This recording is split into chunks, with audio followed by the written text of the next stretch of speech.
Queridos irmãos e irmãs, queremos saudar a todos em nome do Senhor Jesus, recebê-los com muita alegria nessa noite em que nós juntos celebramos os louvores do nosso Deus, cantamos a Ele e ouvimos a sua voz através da Escritura Sagrada. Nós estaremos nessa noite dando continuidade à nossa série de mensagens na carta de Paulo aos Romanos, e nós estamos no capítulo 8, hoje à noite, versos de 12 a 17. Quero convidá-los aqui, abram suas Bíblias ou nos seus aplicativos, Romanos capítulo 8, de 12 a 17.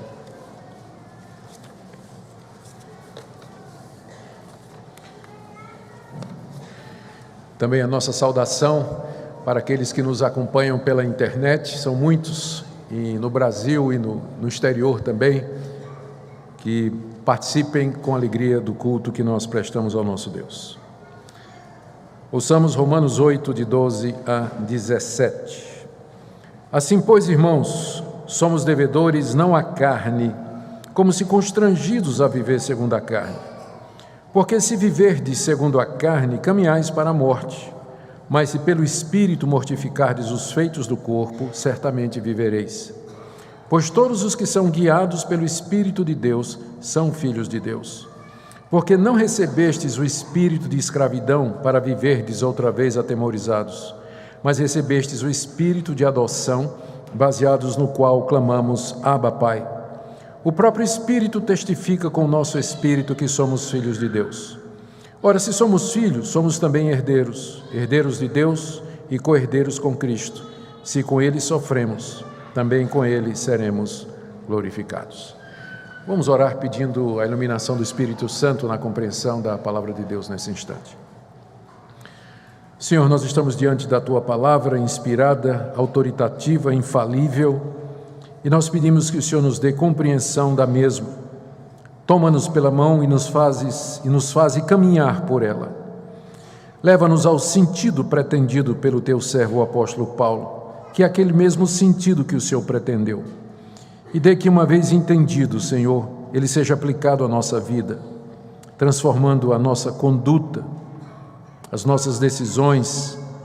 Tu conheces o coração de cada pessoa que está aqui nessa noite e pedimos que a Tua palavra seja usada por Ti para suprir as necessidades de cada um. É o que nós Te pedimos, agradecidos, em nome de Jesus. Amém. Amém. Romanos capítulo 8, de 12 a 17, hoje à noite nós continuaremos o tema do domingo passado, que foi sobre a certeza da nossa salvação e do nosso relacionamento com Deus. Esse é o propósito do apóstolo Paulo aqui no capítulo 8, conforme nós já vimos. Ele começou esse capítulo fazendo aquela declaração fundamental do verso 1. Agora, pois, já nenhuma condenação há para os que estão em Cristo Jesus. Paulo se refere à condenação da lei sobre o pecador. Essa condenação é imposta por Deus, através dos seus mandamentos, porque todos nós quebramos a lei de Deus, porque todos nós somos transgressores da lei, todos nós estamos debaixo de condenação. Essa condenação foi explicada pelo apóstolo Paulo no capítulo 7 da carta aos Romanos, onde ele descreve o homem religioso que conhece a lei de Deus, tenta agradar a Deus pelo seu próprio esforço, mas se vê impossibilitado, se vê prisioneiro da lei do pecado e da morte e grita desesperado, quem me livrará do corpo dessa morte? Diante disso, o apóstolo Paulo apresenta a obra de Jesus no verso 25 do capítulo 7, dizendo, graças a Deus por Jesus Cristo, nosso Senhor. E aí, no capítulo 8, verso 1, ele começa dizendo, agora, pois, por causa de Jesus Cristo, nosso Senhor, já nenhuma condenação existe para aqueles que estão em Cristo Jesus. Esse é o Evangelho. E essa é a melhor boa notícia que um pecador pode saber e ter, que Deus não tem contra ele qualquer condenação. E é a afirmação que Paulo faz, é a declaração que ele faz para os seus leitores na igreja de Roma, aqueles que eram crentes no Senhor Jesus. Agora, pois, já nenhuma condenação há para os que estão em Cristo Jesus. O restante do capítulo 8 é o trabalho de Paulo expandindo essa ideia sob a forma da obra do Espírito Santo. Ele vai mostrar no capítulo 8 como o Espírito de Deus faz com que essa condenação não somente ela não exista mais no relacionamento com Deus, mas como eu na prática experimento essa segurança, essa paz e essa certeza de alguém que não é mais condenado, de alguém que caminhou livre, que foi justificado, deixou a prisão, deixou o corredor da morte e caminha livre agora. Qual é a certeza que nós podemos ter disso? Como é que eu sei que eu sou um desses para quem não existe mais condenação? Já que, evidentemente, isso aqui Paulo não está aplicando à raça humana toda. Ele não está dizendo, agora já nenhuma condenação há para todos os seres humanos. Não, não. Ele está dizendo, já não há condenação para os que estão em Cristo Jesus. Ou seja, os que estão em Cristo Jesus estão isentos da condenação que Deus passará para o restante da humanidade por conta dos seus pecados. Como é que eu sei que eu faço parte desse grupo para o qual não há mais condenação? Paulo, então, responde essa questão à luz da obra do Espírito Santo. Nos versos 2 a 4, conforme já vimos, ele fala como o Espírito de Deus aplica a obra que Cristo fez na cruz do Calvário àquele que tem fé em Jesus Cristo, de forma, verso 4, que o preceito da lei, aquilo que a lei exige, se cumpre em nós. Se cumpre em nós. Todas as exigências de Deus, o propósito de Deus, a finalidade de Deus se cumpre em mim, que estou em Cristo Jesus, mediante a obra do Espírito Santo. Em seguida, Paulo diz que o Espírito Santo nos inclina a pensar nas coisas de Deus. É isso que ele faz. Enquanto que aqueles que estão na carne, que estão condenados, eles cogitam nas coisas da carne, esses que foram justificados, para os quais não há mais condenação, em quem o Espírito Santo aplicou a obra de Jesus Cristo, esses pensam nas coisas de Deus mediante o Espírito Santo. Depois Paulo fala, no verso 9 a 11, que Deus nos deu o seu Espírito que habita em nós e que esse Espírito transmite vida, não somente aqui no presente, que significa relacionamento com Deus, mas a vida eterna que nos aguarda no novo céu e na nova terra, onde habitam a justiça. E agora, nos versículos que eu li, de 12 a 17, Paulo continua o mesmo raciocínio. Ele está querendo assegurar aquelas pessoas que estão em Cristo Jesus, de que não há mais condenação para elas. E ele apresenta todas essas evidências, todo esse trabalho do Espírito Santo. E aqui ele foca, no verso 12 a 17, em mais uma ação do Espírito Santo na vida do cristão, que é a libertação do poder da carne. Como é que eu sei que não há mais nenhuma condenação na minha vida? É que hoje, aqui e agora, pelo poder do Espírito Santo, eu não estou mais debaixo do poder da carne. Eu não vivo mais na prática do pecado. Eu sou liberto pelo poder do Espírito Santo de viver uma vida carnal e pecaminosa. É assim que eu sei que eu estou em Cristo Jesus e que não há mais condenação para mim. Vamos então ver de que maneira Paulo desenvolve isso. Ele vai fazer essa declaração no verso 12 e depois ele vai apresentar 4 argumentos para poder embasar o que ele está dizendo. E ao final eu quero reunir alguns pontos de doutrina, trazer para os irmãos e fazer uma aplicação. Meu objetivo nessa noite é fazer você questionar o seu estado diante de Deus. Eu quero que hoje à noite, quando você for confrontado pela palavra de Deus, que você examine sua vida. Porque a coisa mais importante do mundo está em jogo nessa noite, que é o verdadeiro estado do seu coração diante de Deus. Tudo mais empalidece e retrocede para o pano de fundo, diante da importância dessa verdade. O meu relacionamento com Deus. Estou entre aqueles para quem não há mais condenação. Aqui nós temos a resposta, e queira Deus aplicá-la no seu coração nessa noite. Vamos começar então com essa declaração extraordinária de Paulo no verso 12, quando ele diz: assim, pois, irmãos, somos devedores não à carne, como se constrangidos a viver segundo a carne. Que declaração! Irmãos, nós somos devedores, mas não à carne. Ser devedor à carne significa que eu tenho alguma obrigação com a carne, carne bem entendida como sendo a nossa natureza pecaminosa. Já falamos sobre isso em outras mensagens anteriores. Nós não somos devedores à carne, ou seja, eu não tenho obrigação de fazer a vontade da carne. Se você está devendo a alguém, você está obrigado àquela pessoa. Então, se eu não sou mais devedor à carne, eu não estou obrigado a fazer a vontade dela. É como se Paulo dissesse: você não tem que fazer o que a sua natureza pecaminosa quer que você faça. Você não é obrigado a viver pecando. O homem de Romanos 7, sim. O homem de Romanos 7, ele sabe o bem e não faz. Sabe o que é errado e faz o errado. Conhece a lei de Deus, mas está preso da lei do pecado e da morte. Mas nós não somos mais devedores à carne. Não temos nenhuma dívida com ela. Portanto, nós não temos obrigação de fazer a vontade dela. Isso é o resultado da obra do Espírito Santo. Note que essa declaração no verso 12 começa assim: assim, pois, somos devedores não à carne, como se constrangidos a viver segundo a carne. Esse assim, pois, indica que essa condição é o resultado de alguma coisa que ele disse antes. E o que é que ele disse antes? Que o Espírito de Deus habita em nós, que aplica em nós a obra redentora de Cristo Jesus, que nos transmite vida. Assim, pois, ou seja, como resultado da presença do Espírito Santo em mim, aplicando a obra de Cristo, eu estou livre da minha obrigação para com a carne. Eu não sou mais escravo da minha natureza pecaminosa. Aqui eu preciso, mais uma vez, explicar para os irmãos o que eu sempre tenho falado desde que a gente começou a expor, especialmente capítulos 5, 6 e 7 de Romanos. Paulo não está ensinando aqui que é possível uma vida onde o pecado não aconteça. Ele não está ensinando perfeccionismo aqui. Mas o que ele está ensinando aqui também está muito longe daquilo que geralmente os cristãos assumem como sendo o padrão da vida cristã normal. Peca, confessa, peca, confessa, peca, confessa, peca, confessa, o tempo todo.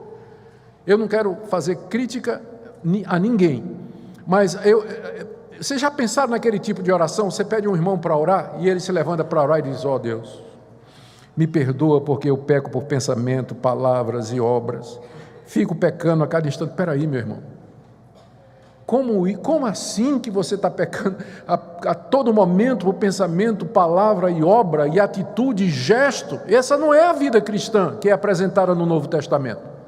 Nós não somos devedores à carne, como se constrangidos a viver segundo a carne, porque a obra de Cristo na cruz, aplicada pelo Espírito Santo, quebrou o domínio da carne na minha vida.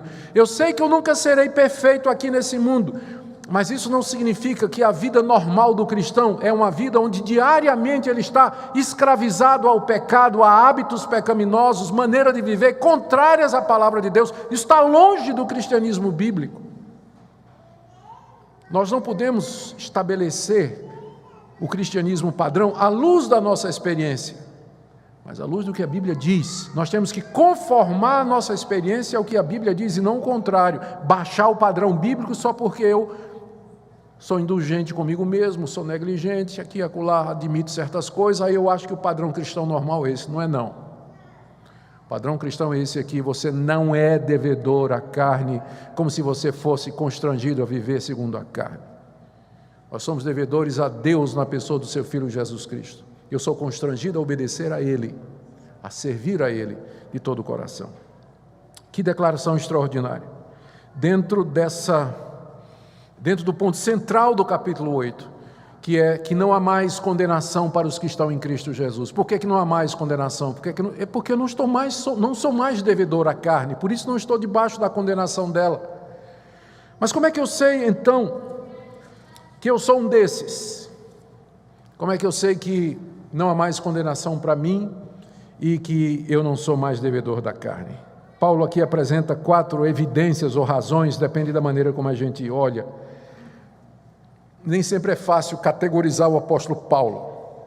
Paulo pensa de uma forma que é tão rica que você pode pregar no mesmo texto vários sermões expositivos, né? Tudo abordando um ângulo do que ele está dizendo, tal a riqueza que você tem aqui. Eu entendo que o ângulo da certeza é a melhor maneira de entrar nessa passagem e entendê-la.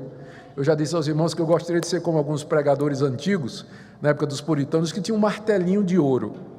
Eles batiam no texto, pum, pum, e o texto se abria em todas as suas partes.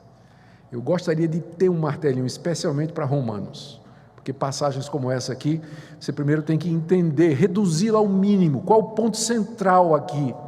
E aí você vê como cada parte contribui para o desenvolvimento do argumento de Paulo. E você pode entrar nessa passagem de diversas maneiras. Eu estou dizendo isso quase como um desabafo, porque eu lutei com esse texto a semana toda.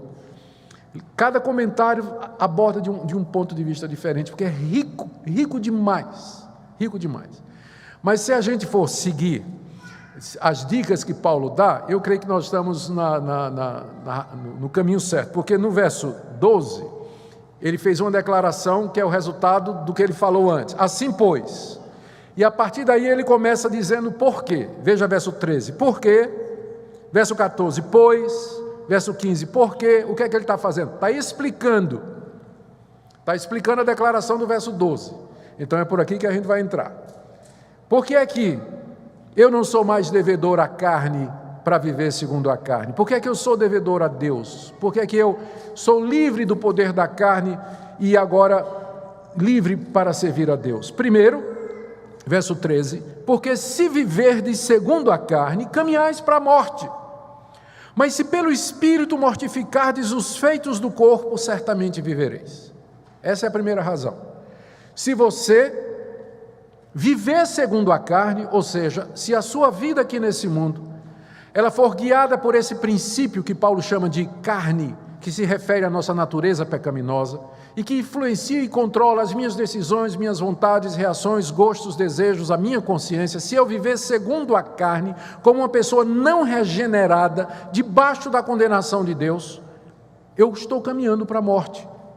A morte aqui não é somente a morte física, mas é a morte espiritual e a morte eterna, o sofrimento eterno no lago que arde com fogo e enxofre, que na Bíblia também é chamado de inferno. Se eu vivo de acordo com a carne, é para lá que eu estou caminhando, esse vai ser o resultado. Mas, o contrário, vindo agora na contramão, se pelo Espírito Santo que habita em mim, e do qual Paulo vem falando desde o verso 2 desse capítulo, se pelo Espírito mortificardes os feitos do corpo, certamente vivereis. A palavra corpo aqui, Paulo está usando como no mesmo sentido de carne.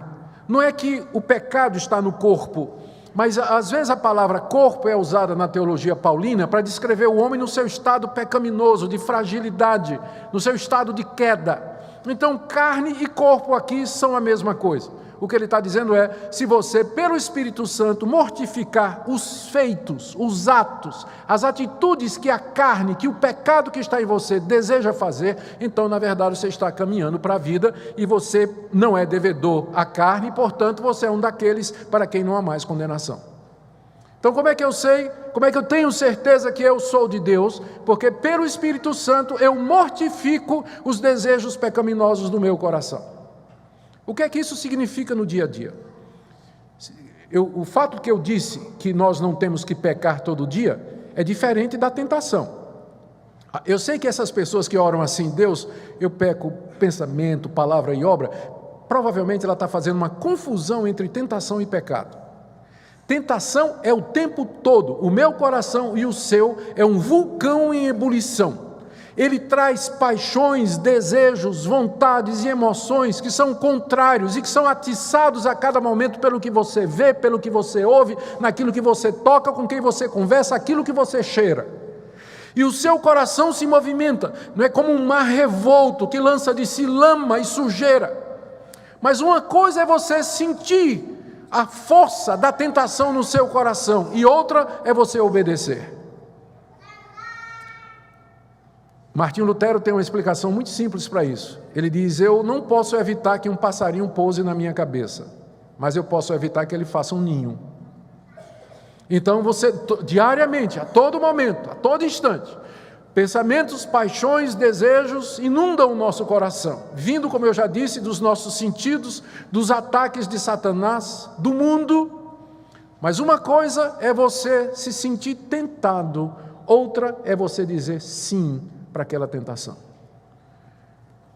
Pelo Espírito eu mortifico os feitos da carne, eles vêm, a carne está dentro de mim, ela deseja, ela quer, ela me tenta, ela me provoca, mas pelo poder do Espírito Santo eu digo, não, você vai continuar mortinho aí, você vai continuar na cruz, que é o seu lugar, eu fui crucificado com Cristo, é aí que você vai ficar.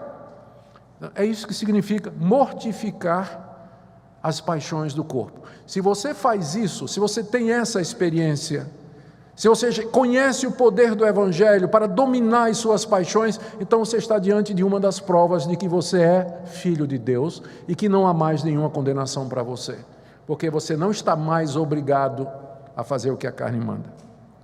A segunda evidência de Paulo está no verso 14, ele continua explicando, voltando para o verso 12: somos devedores não à carne, como se constrangidos a viver segundo a carne. Verso 14, pois todos os que são guiados pelo Espírito de Deus são filhos de Deus.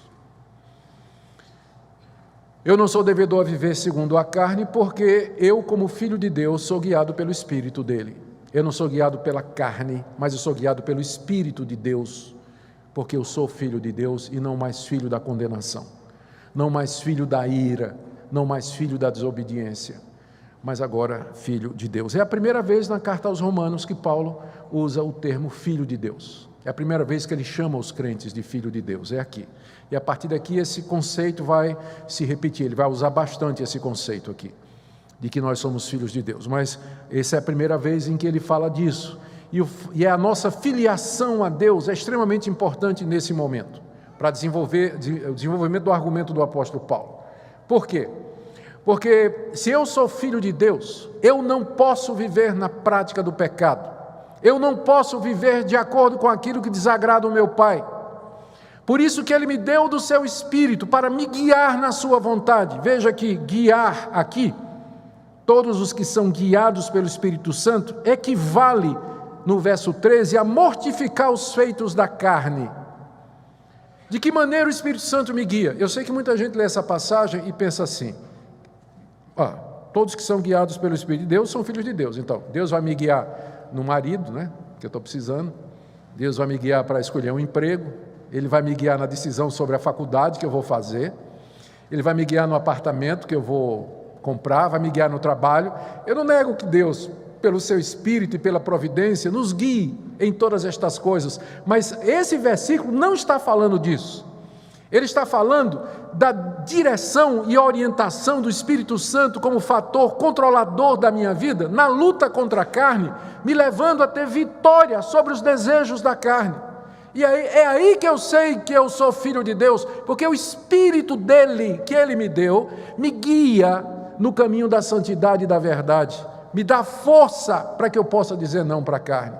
Essa é a segunda maneira, ou segunda prova, ou evidência de que eu sou de Deus e que sobre mim não pesa mais nenhuma condenação e que eu estou livre da escravidão da carne, porque o Espírito de Deus me guia no combate à carne e no caminho da santificação. Note que ao dizer no verso 14, os que são guiados pelo Espírito de Deus, o apóstolo Paulo aqui está resgatando a pessoalidade do Espírito Santo, porque no verso anterior, o Espírito Santo poderia, como ele fala que nós pelo Espírito mortificamos a carne, poderia dar a impressão que o Espírito Santo é uma espécie de instrumento que a gente usa para matar a carne. Mas só que agora no verso seguinte ele diz que o Espírito Santo guia, com isso ele resgata a pessoalidade do Espírito Santo, para que a gente não pense que o Espírito Santo é uma força impessoal. Ele é a terceira pessoa da Trindade, ele habita em nós. E ele nos toma, nos guia, nos orienta dentro do seu querer e da sua vontade. Somos guiados pelo Espírito de Deus. Não é você que guia o Espírito Santo. Já vou dizendo. Então pode parar de jogar o paletó com o Espírito Santo em cima das pessoas, porque não é você que guia o Espírito Santo. Recentemente eu estava vendo um vídeo aí, não sei quantos viram, muita gente deve ter visto, de um dos pais do neopentecostalismo, passeando no meio do povo, fazia. Aí metade da bancada caía no chão, o Espírito Santo, ele jogando o Espírito Santo assim, metade da bancada caía no chão, fazia. Aí outra metade começava a tremer no Espírito e tudo mais. Eu não vejo isso na Escritura. O Espírito Santo não é uma coisa que a gente domina e joga. É Ele que nos tem, é Ele que nos controla, é Ele que nos guia. Não sou eu que guio o Espírito Santo. Eu não dou ordem para Ele. Ele é que me controla. E se Ele me controla, eu sei que sou filho de Deus. E se isso é verdade, então, essa filiação vai se manifestar na minha vitória sobre a carne, que é inimiga de Deus. Mas vamos para o terceiro ponto de Paulo, verso 15, verso 12. Somos devedores não à carne, verso 15, porque não recebestes o espírito de escravidão, para viverdes outra vez atemorizados, mas recebestes o espírito de adoção, baseados no qual clamamos, Abba, Pai. Espírito aqui, na segunda vez que acontece, devia estar com E maiúsculo. Deixa eu explicar isso, porque às vezes o pessoal pensa que eu estou corrigindo a Bíblia, né? Eu não estou corrigindo a Bíblia, deixa eu explicar para vocês. O grego, a língua grega, nos manuscritos, onde nós temos as cartas paulinas, não tem maiúsculo. A palavra grega, no alfabeto grego, ele não conhece maiúsculo, ele não usa o maiúsculo quando ele se refere a uma pessoa. Por exemplo, a palavra espírito é pneuma no grego. Se for espírito humano, é pneuma. Se for espírito maligno, é pneuma. E se for espírito de Deus, é pneuma do mesmo jeito. E sempre com pi minúsculo. Não tem. Quando Paulo está falando Espírito Santo, ele não bota um pi maiúsculo. É pequenininho, igual se ele estivesse falando do espírito humano. Então, como é que eu sei que Paulo está falando do espírito humano ou Espírito Santo? Depende do contexto. E aí é trabalho do tradutor. Ele vai ter que examinar o contexto, ele vai ter que determinar se Paulo está se referindo ao Espírito Santo, Espírito humano ou qualquer outro espírito. Às vezes o Espírito como um princípio, também é possível interpretar a palavra Espírito dessa forma. Então, aqui, no meu entendimento, os tradutores deviam ter traduzido Espírito com P, com E maiúsculo, porque está se referindo ao Espírito de Deus. Final do verso 15, recebestes o Espírito de adoção, baseados no qual clamamos Abba Pai. Qual é o meu argumento para isso? É que no verso 16, Paulo diz, o próprio Espírito, esse que eu mencionei no verso anterior, testifica com o meu Espírito que eu sou filho de Deus. Então é óbvio que é o Espírito Santo. Né? Então, pode pegar a canetinha e bota em um E maiúsculo, que você está absolutamente correto. Você não está corrigindo a Bíblia, você está corrigindo a tradução. A tradução que deveria ter sido feita assim. Muito bem. Nós recebemos o Espírito de Deus.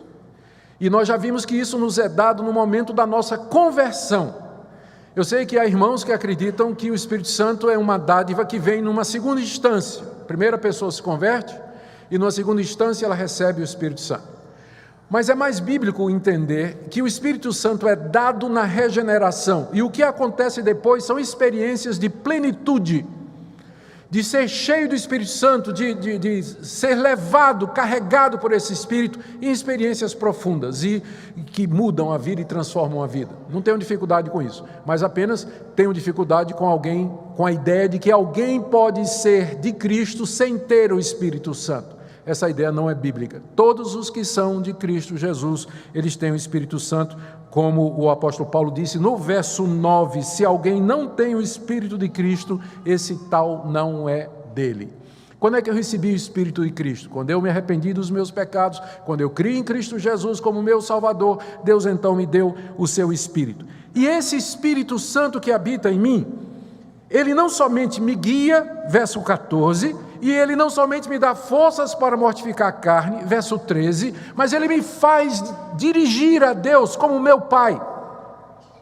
Recebestes o Espírito de adoção, baseados no qual clamamos Abba, Pai.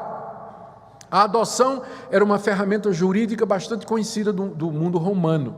Um cidadão romano, ele podia adotar uma criança que não era seu filho biológico e passava para ele o seu próprio nome. A criança herdaria o seu nome, herdaria os seus bens e todas as propriedades da família, e ela era tratado como um filho biológico. Paulo estava bem familiarizado com esse conceito.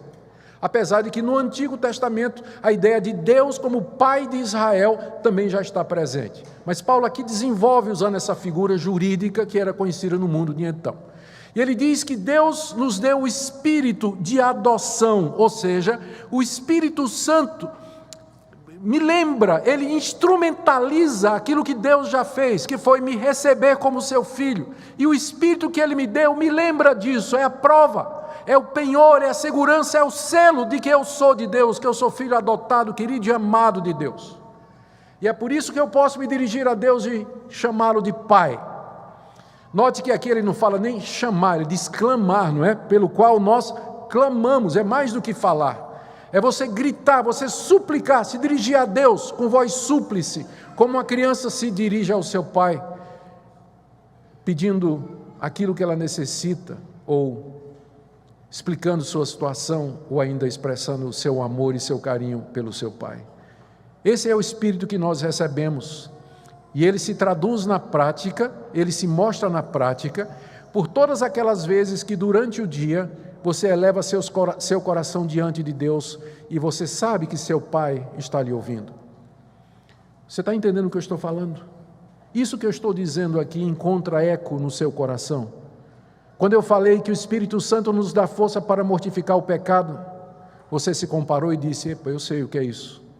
Quando eu falei que o Espírito de Deus nos guia, você disse: sim, eu sei o que é isso. E agora, quando eu leio aqui que o Espírito que Deus me deu, ele me faz clamar a Deus como um pai, você sabe do que eu estou falando? É isso, na sua experiência? Vá fazendo o teste, vá se examinando, porque esse é o propósito. Deus nos confronta pela sua palavra. A palavra tem como objetivo exatamente isso: nos confrontar diante da santidade e da verdade de Deus. Para que fique claro o que é esse espírito de adoção pelo qual nós clamamos Abba Pai, Paulo faz um contraste com o que ele chama no início do verso 15, com espírito de escravidão. Ele diz assim para aqueles crentes: vocês não receberam espírito de escravidão para viverem outra vez atemorizados. É uma descrição perfeita do homem religioso que não conhece a Deus. Ele não tem o Espírito de Deus baseado no qual ele trata Deus como Pai, mas ele vê Deus como um tirano. Ele vê Deus como um soberano cruel que determina leis e passa mandamentos, exige requerimentos.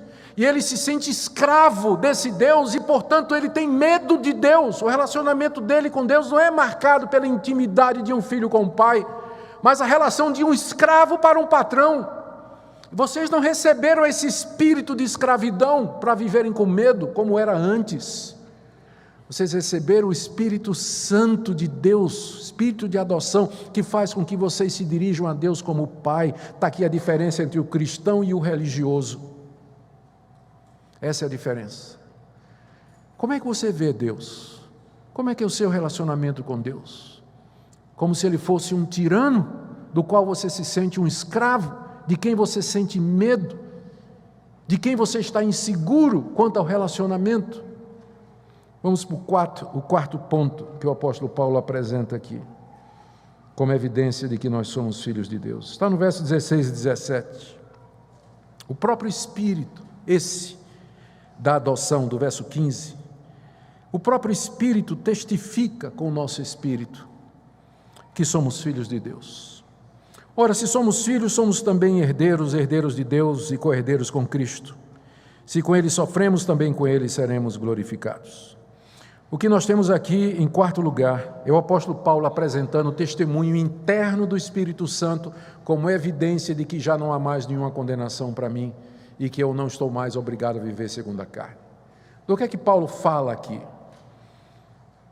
Quando ele diz que o próprio Espírito testifica com o nosso espírito que somos filhos de Deus. O verbo testificar só aparece em mais 2 lugares na carta aos Romanos. Romanos 2,15, quando Paulo diz que a consciência dos pagãos testifica se eles estão fazendo certo e errado. E no capítulo 9, verso 1, quando Paulo diz que a minha consciência, o Espírito Santo testifica com a minha consciência de que eu estou dizendo a verdade. Então, testificar significaria, se eu fosse colocar aqui, sinônimos, um convencimento interno, demonstração de que algo é verdade ou uma persuasão de que algo é verdade. O testemunho do Espírito Santo ao meu espírito é exatamente o Espírito Santo me persuadindo, me convencendo e demonstrando internamente que eu sou filho de Deus. Ele, já vimos, ele guia, ele me leva a mortificar a carne, ele me faz chamar Deus de Pai, e agora nós aprendemos mais uma coisa: o Espírito Santo, ele me convence, ele me persuade, ele argumenta, ele apresenta os fatos e me leva a essa convicção de que eu sou filho de Deus, ele me assegura disso. Isso é o que João Calvino chamou de o testemunho interno do Espírito Santo. E que é a forma mais elevada de certeza que alguém pode ter. Deixa eu explicar isso aqui. Existem 2 maneiras pelas quais nós podemos ter certeza da nossa salvação. A primeira seria o que nós chamaríamos um método indireto, em que você faz uma comparação. A Bíblia diz, quem é crente, o salvo é aquele que crê que Jesus ressuscitou dos mortos. Aí você examina seu coração e se pergunta, eu creio que Jesus ressuscitou dos mortos? Creio, check. Segundo, a pessoa que é salva não vive na prática do pecado. Aí você olha para a sua vida e diz, bem, eu caio no pecado, infelizmente, mas não é a minha prática, eu não vivo praticando o pecado, não é a minha maneira de viver. Check, número 2. Número 3, a pessoa que é salva ama o seu próximo. Aí você examina a sua vida e diz, tira no vizinho, eu não tenho, eu de fato, sou disposto a perdoar e tal, Check, 3. Quarto, quem é salvo é capaz de perdoar as ofensas. Aí você diz, às vezes eu tenho dificuldade em perdoar, mas eu perdoo. Não tenho ninguém aqui que eu me lembre que eu estou devendo alguma coisa, assim, em termos de perdão, estou reconciliado com todo mundo e tal. Check. Aí depois chega no item 10, você acertou 8, e você diz, então, comparando o que eu sou com aquilo que a Bíblia diz que é uma pessoa crente, eu tenho razoável certeza de que eu sou salvo, porque a minha vida bate com aquela descrição do Novo Testamento sobre o que é uma pessoa salva. Então, esse é o primeiro método, é assim que a gente tem certeza. Quem é que usa esse método? O apóstolo João, na sua primeira carta. Ele apresenta 3 critérios do verdadeiro cristão. Primeiro, o critério da santidade, que é nascido de Deus, não vive na prática do pecado. Depois, o critério da verdade, quem não confessa que Jesus Cristo veio em carne, esse não é de Deus. E depois, o critério social do amor, que diz, quem não ama o seu irmão, também não ama a Deus e não é de Deus. João coloca 3 critérios na sua primeira carta, exatamente para que os crentes pudessem ler e se assegurar. Tanto é que ele termina a carta dizendo assim, estas coisas vos escrevi para que saibais que tendes a vida eterna, vós que credes no nome do Filho de Deus. Então, esse é o primeiro método, o mais comum. Mas tem um segundo que é mais eficiente. E é esse aqui que Paulo está falando. É quando o próprio Espírito Santo, sem argumentos, sem persuasão, ele chega no ouvido do crente e diz, você é meu. Lá dentro, quando eu estou lá embaixo, quando eu estou caído, quando eu estou desesperado, quando eu estou angustiado, mas lá dentro o Espírito Santo diz, você é meu, eu nunca vou lhe deixar. Esse é o testemunho interno dele, ele é direto, ele não é com base em argumentação, mas é uma convicção imediata, uma impressão divina colocada no nosso coração, de que nós somos de Deus, e é superior a qualquer outra coisa. Esse é o nível mais alto de segurança que alguém pode chegar. O próprio Espírito testifica ao nosso espírito, espírito a espírito, que somos filhos de Deus. É uma comunicação direta. Não passa por nenhum arrazoado, mas é um comunicado, uma impressão na alma, que nos segura e que nos sustenta. E que nos faz continuar e não perder a esperança. E não voltar atrás. Quando a gente tem uma perda, perde um filho, perde um emprego, a empresa acaba, algum acidente acontece, uma doença terminal, um sofrimento sem conta vem sobre nós, tudo parece ruir ao nosso redor, mas lá dentro, a vozinha está dizendo, você é meu. Você é meu. O próprio Espírito testifica com o nosso espírito que somos filhos de Deus. E se somos filhos, Paulo não consegue parar aqui, verso 17, 2 coisas. Somos também herdeiros. Lembra da figura da adoção? Se somos filhos, então somos herdeiros, ou seja, tudo que Deus tem é nosso. Tudo que Deus tem é nosso. Vamos herdar o mundo e tudo que neles há, como Jesus disse, os mansos herdarão a terra. Mas não só isso, em segundo lugar, somos co-herdeiros com Cristo, porque nós temos um irmão mais velho. O verdadeiro herdeiro é Ele, Jesus Cristo. Tudo foi feito por Ele e para Ele.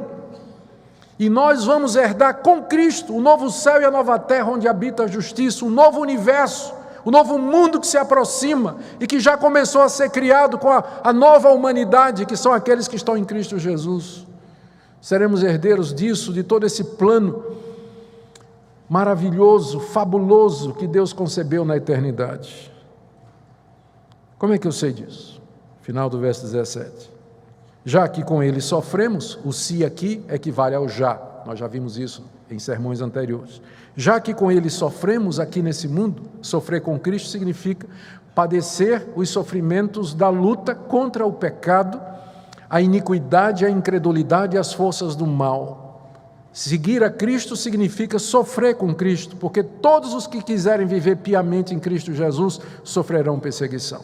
E ele mesmo disse, se alguém quer vir após mim, tome o seu divã e me siga, não foi isso? Tome a sua cruz e me siga. Como é que eu sei que eu sou salvo? Já que sofremos com ele, também com ele seremos glorificados. E é na glorificação, na vinda de Cristo, na ressurreição dos mortos, que nós entraremos na plena posse da nossa herança em Cristo Jesus, com quem somos co-herdeiros de Deus. Isso por quê? Porque o Espírito testifica ao meu espírito que eu sou filho de Deus, o mesmo Espírito que faz com que eu me dirija a Deus como Pai, o mesmo Espírito que me guia, o mesmo Espírito pelo qual eu mortifico a carne, e diante de tudo isso eu tenho certeza, já não há mais condenação.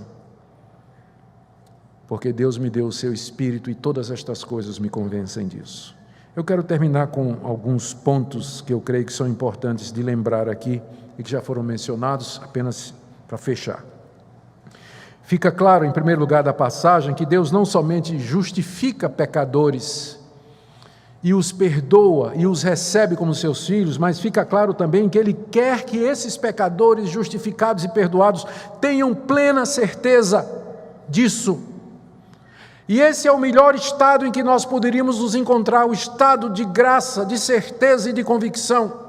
Um crente que está seguro, pelas razões certas, da sua redenção, ele é valente como um leão.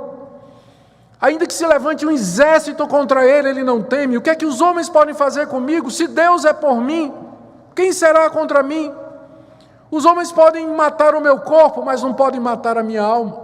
Eles podem tirar os meus bens materiais, mas não podem me tirar o mundo do qual eu sou herdeiro.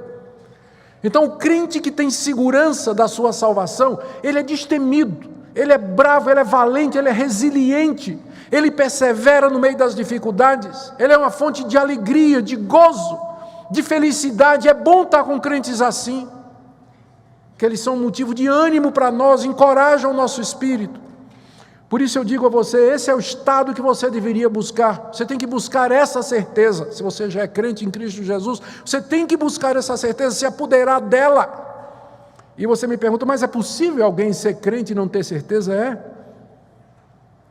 É possível alguém ser um crente em Jesus Cristo e ele perder provisoriamente essa certeza. Por exemplo, quando ele negligencia os meios de graça, ele para de ler a Bíblia, ele para de orar, ele para de escutar a palavra de Deus, ele para de se congregar com os irmãos, começa a se envolver com seus negócios, a empresa está dando muito trabalho, a fazenda tem muita coisa para fazer, e aí vai, de repente ele começa a se perguntar se até Deus existe mesmo, ou qual é o meu relacionamento com Deus. A certeza da salvação é um estado que tem que ser procurado e mantido diligentemente, como o apóstolo Pedro diz na sua segunda carta, procurai com diligência cada vez maior, fazer segura a vossa vocação.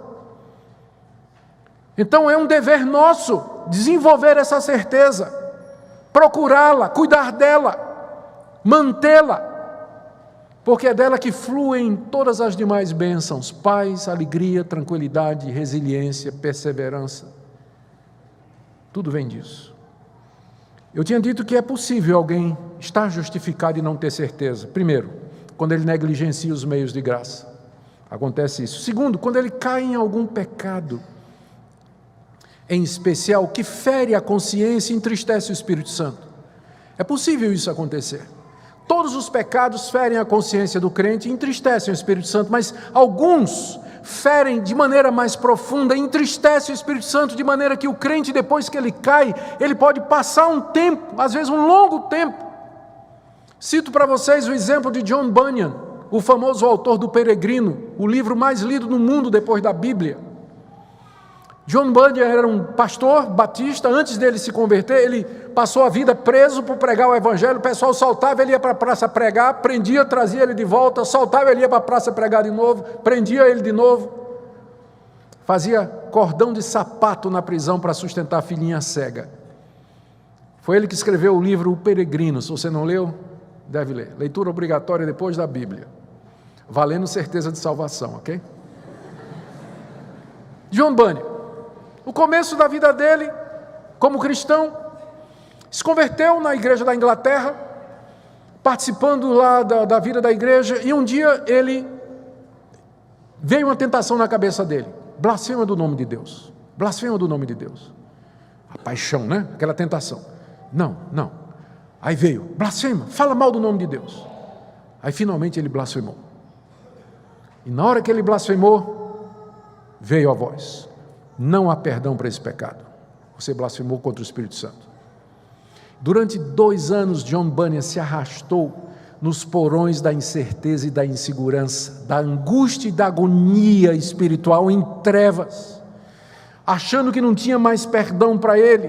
Perdeu toda a certeza da sua salvação, de toda a sua convicção do relacionamento com Deus que ele antes tinha. Durante 2 anos esse homem viveu numa agonia extrema. Se você quiser ver a experiência dele, o livro chama-se Graça Abundante para o Maior dos Pecadores. É o 2º livro dele, depois de O Peregrino, que trata disso.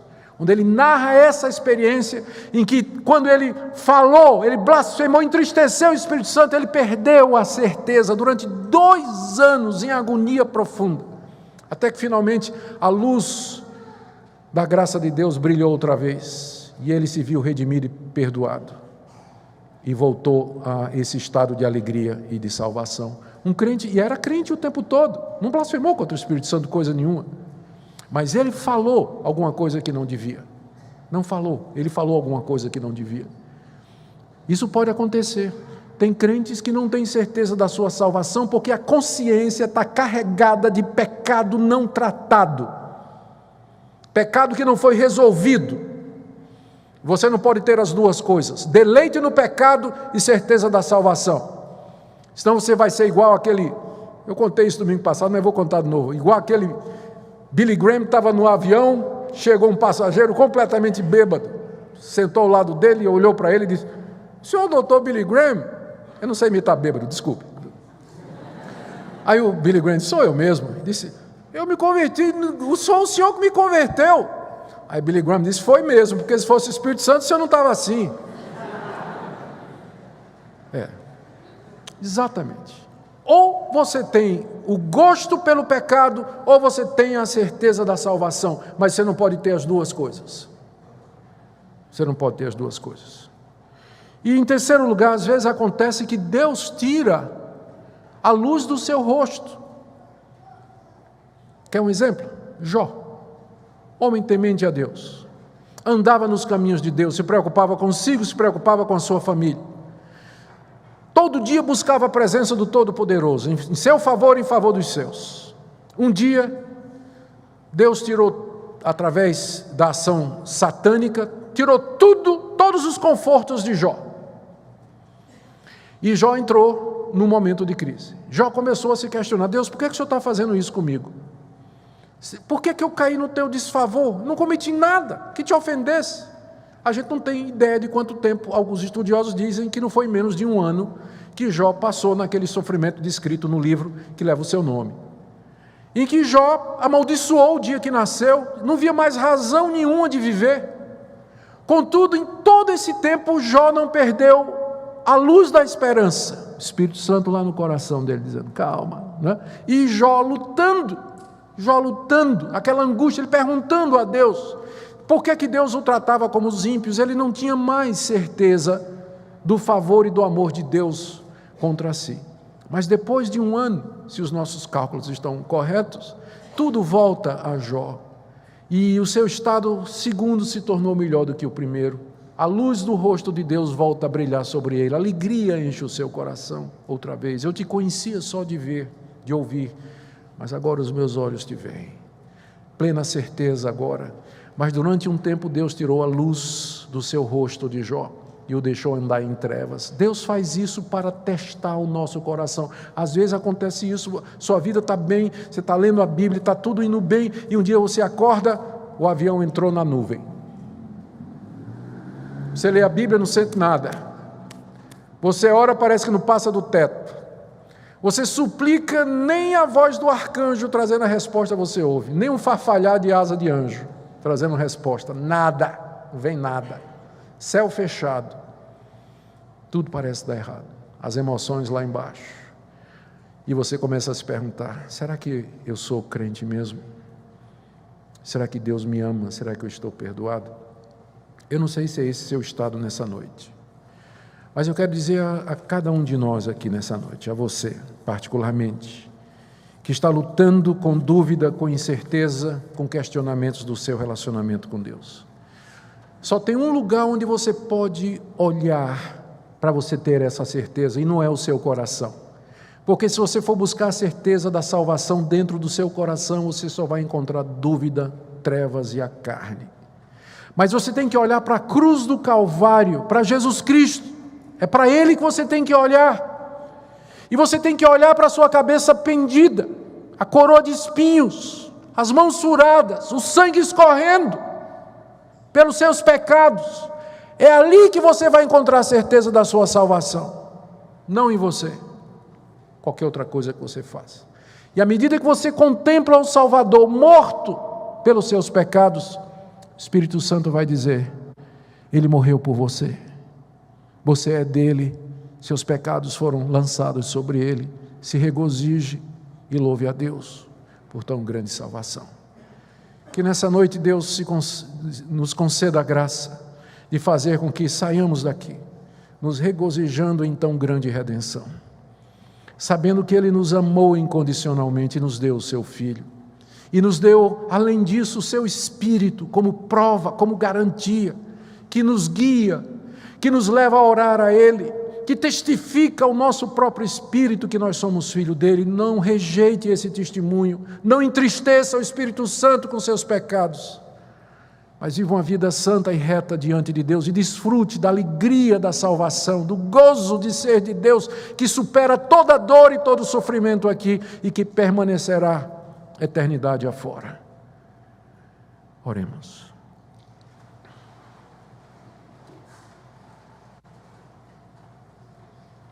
Ó Espírito Santo, Tu que habitas no Teu povo e que estás aqui nessa noite, glorifica Jesus Cristo na nossa vida. Dê que o nosso coração e os olhos do nosso entendimento sejam fixos no crucificado, que ali verteu seu sangue por nós.